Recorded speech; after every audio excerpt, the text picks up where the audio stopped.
What is going on, you guys? So we were going to do the cat's lead today, but you'll see that in next week's video, I believe. We're missing mid-pipe support. Anyways, yeah, we'll fix that anyways. But instead, what we're gonna do now is we are trying to make the perfect shifter. Let me explain here a little bit. I have a Barton Hybrid 3 short throw shifter inside the car. And at first, actually, since I installed it on this car, I took it off my 15.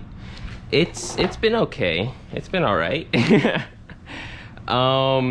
It's really notchy, and I've put 20,000 miles on the car now, so I can't do it anymore, guys. I really can't. So I was driving, as you saw, Nicole's stock, brand new 2019 Mustang.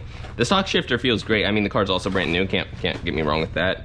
But the stock shifter still felt pretty good. I mean, it's not as tight as the Barton Hybrid 3, so it's a little bit easier to miss a gear or something. But hey, at this point, I'm willing to do whatever it takes. So what we're gonna do now is I ordered the Steeda short throw shifter, and I ordered the clutch spring as well. So what we're gonna do is we're not gonna put the clutch spring in just yet. Because I have headers in this car, I don't think putting in the clutch spring right now will make a difference, mainly because my clutch has gotten so much more stiff just because the headers are so close to the clutch line. All that heat pushing up against that plastic line, it's starting to just make the feel of the clutch wear out a little bit. So I gotta get a new line for that. And then what we're gonna do is we're gonna put the clutch spring in after that so I can actually really feel the difference on it. But for now, what we're gonna do is we are actually going to go ahead and rebuild the stock shifter with the Steeda parts in there. So let's go ahead and start with that. Now, our shifter comes with our main housing assembly, I forgot what it's called.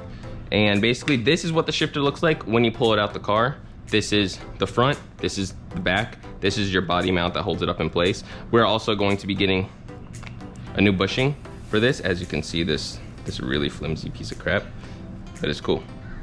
It's cool, it's meant to be a nice fun driver. Anyways, so all we're gonna do now is we are going to go ahead and start taking apart the shifter. One thing to note is that this shifter is the stock shifter that's on the car if you don't have anything aftermarket on it. So this is going to be a lot easier in my circumstance versus if you were doing this from inside your car. So I just want to give you that warning, just to let you know now. These bolts right here are gonna be 10 millimeters. I'm using a 3/8. The 10 millimeter was just getting a little bit floppy on me, so it's cool. Same size, no difference. Now that we have all 4 of our bolts out, this piece should just pop off. It might take a little bit of force. Might have to wiggle a little bit. Also, don't forget to pull this rubber gasket off there. Not gasket, you get the idea. There we go. We have that piece lifted off. Careful, there is going to be a gasket on there. You don't want to throw this away. You don't want to rip it up. You're going to reuse it, unless if you do end up ripping it up, just get some gasket maker, make a new one. Or you can buy the gasket from Ford, I'm pretty sure, actually, now that I think about it. So yeah, we're gonna be keeping that, so let's just put that aside there. Now, this is the easy part, actually. This piece right here, let me get some gloves on real quick. Hang on. Okay, we have gloves on now. The reason why I put on gloves is because I don't know if you see all that grease right there. We're going to be adding in grease again. This arm right here just pulls right up, comes right out just like so. Put this somewhere safe. You're gonna reuse it. We have 2 more 10 millimeter bolts. I'm using 3/8, like I said. So let's go ahead and just take those out. Now that those 2 bolts are out, these are all the same bolts, by the way, so if you mix and match them, it's totally okay. Don't worry about it. Next, our shifter should just pop right up and out, just like so. Now we'll go ahead and take this piece off. I usually stick this piece just in there so I don't end up losing track of it or anything like that. So we'll put that there. Now we have our shifter. What we're gonna do with our shifter, we're going to take this piece off and this black piece off, and then go get our Steeda rod, put it all together. So let's go and do that. Now, all right, we got those pieces off. Now, as you can see, this right here is gonna be our stock shifter. This right here is our Steeda shifter. Now, we do have to re-grease this, and if you don't, you will definitely know why. I think Steeda gives us some grease in the shifter box. Maybe, maybe not. That's the spring. Here we go. They do come with grease. So Steeda does give you grease with it. If you don't have this kind of grease, you could use some white lithium ion grease. That should help as well. This grease, probably the best. This is also, whatchamacallit, I don't know the name of the grease, don't yell at me. Let's take our lithium grease. Let's cut open the packet here. Small little incision there, beautiful. Now what we are going to do, we're going to grab our shifter and just put some dog hair, not dog hair. Put some grease right at the end of there, just like that. Don't be afraid to put a lot on there. Why? Because the smoother, the better. Yeah, I'm flooding mine if you can't tell. I don't want this to go south in any way, shape, or form. We're gonna end up switching gloves too, because now what we're gonna do, we're going to rub this baby all up on there. Just like so, and I did put way too much, but I am totally okay with that because smoother the better. Just like that. Now we got a bunch of grease and whatnot on our fingers.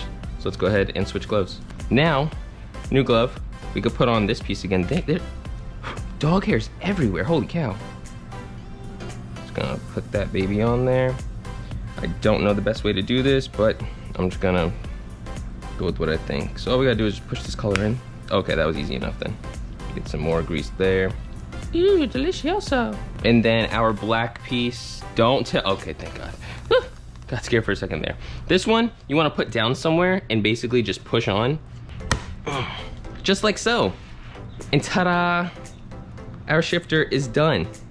Easy enough, right? I'm just gonna move some of the grease around there so that it's not just sitting in the middle doing nothing. Damn dog. Now that that is all done, all this extra grease I have is actually going to go on our bushings. Look at these flimsy old bushings here. Beautiful. Now we got that on there. Now, it's time for the easy part. What we gotta do is take that guy off there. My hands are so greasy again, so I'm gonna be switching gloves once again after I get the shifter in. All right, now all we have to do here is just feed our shifter, line it up right there. Oh crap, just like so.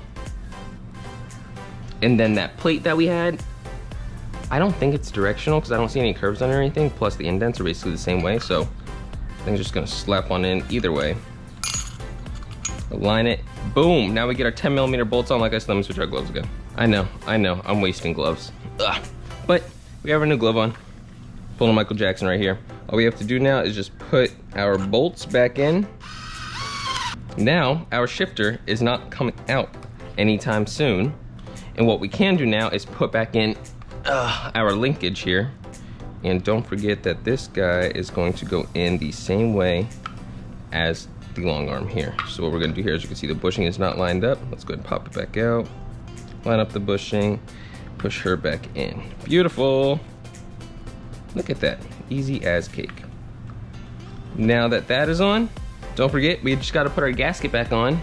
Now that our gasket is back on, easy part is putting this plate back in. And don't get the dog hair in there. So what we have to do now is just slap this baby up on top and start putting in our bolts. This right here is first gear, second gear, third gear, fourth gear, fifth gear, sixth gear, and then reverses all the way up. So hopefully this will work. You guys will see this go into the car after the cat delete goes in. But for now, we have our shifter built. Now, what I'm gonna do before I go ahead and completely remove that Barton shifter, I am going to install the body mounts on it.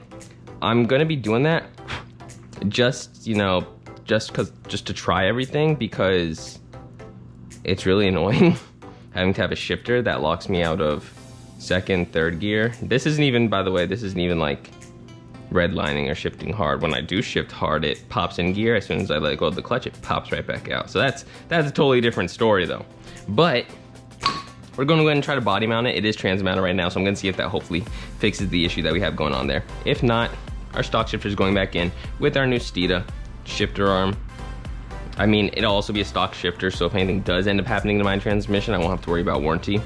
But that is going to be it for this. No, not for the video, just for this part right here. I know this is gonna be kind of a short video still, but we'll still get some stuff done. So now that we have that in, we are going to do some regular maintenance on the car. And then after we do that, I'm going to go ahead and order the connection pipe so we could get Venom super loud again. All right, give me just a moment. Let me go ahead and go grab our maintenance part as to what we're going to be doing. I know, really anticlimactic. It's just a cabin air filter. That's all we're going to do. But in case you guys don't know how to do it, and you didn't, you know, you watched this video of the shifter, now you're gonna know how to do the cabin filter.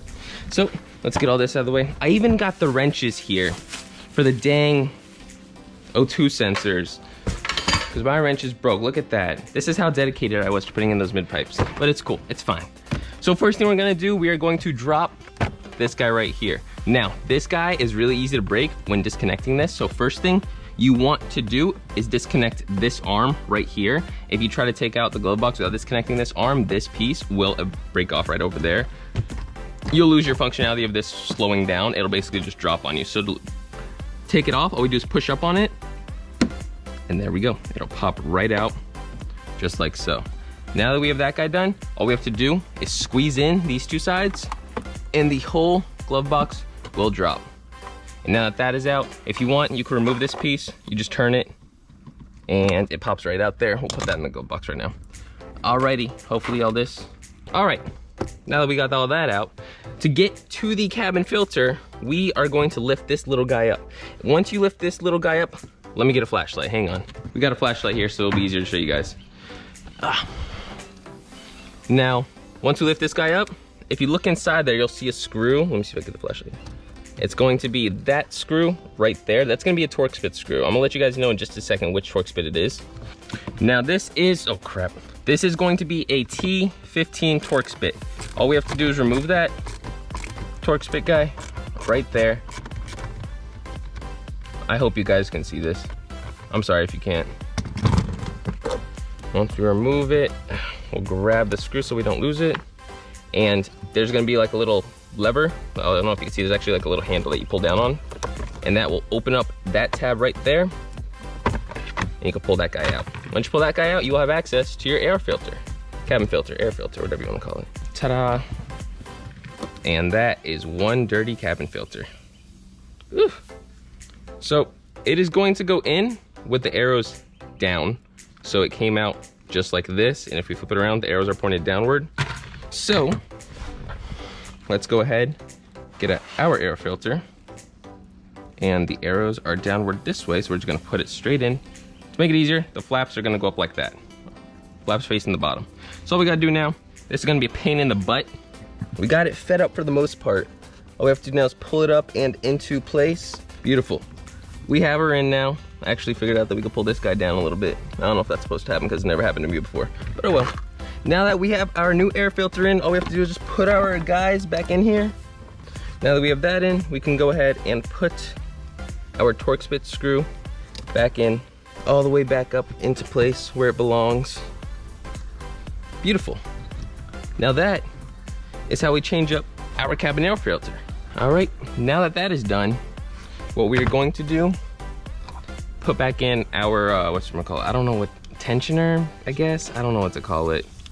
Oh, I'm sorry. Anyways, we're gonna put back in this piece here. Go ahead and adjust it. It is adjustable, so once you put it in, it will turn. And then we can go ahead and just feed these guys back in there just to lock it in place. Once we do that, then we can go ahead and put in our guy right here. Lock it into place there. Toss it in, whatever it is that you pulled out of your glove box. I have fuses. That was from my active exhaust, kept breaking. If you want to check out that video, put a link to it. But our cabin air filter is now changed. And so that is going to be it for today's video, you guys. I am sorry that it is a little bit shorter of a video. Did have something else planned. So we will go ahead and get to that next week. But for now, thank you guys so much for watching. Feel free to like and subscribe. If you have any questions, comments, or concerns, or any just ideas for me in general, drop it down in the comment box down below, or shoot me a message on Instagram. I'll go ahead and leave my link to my channel, or to my page, in the comment box down below as well. But like I said, guys, feel free to like and subscribe. Thank you again so much for watching, and I'll see you guys next time. Thank you.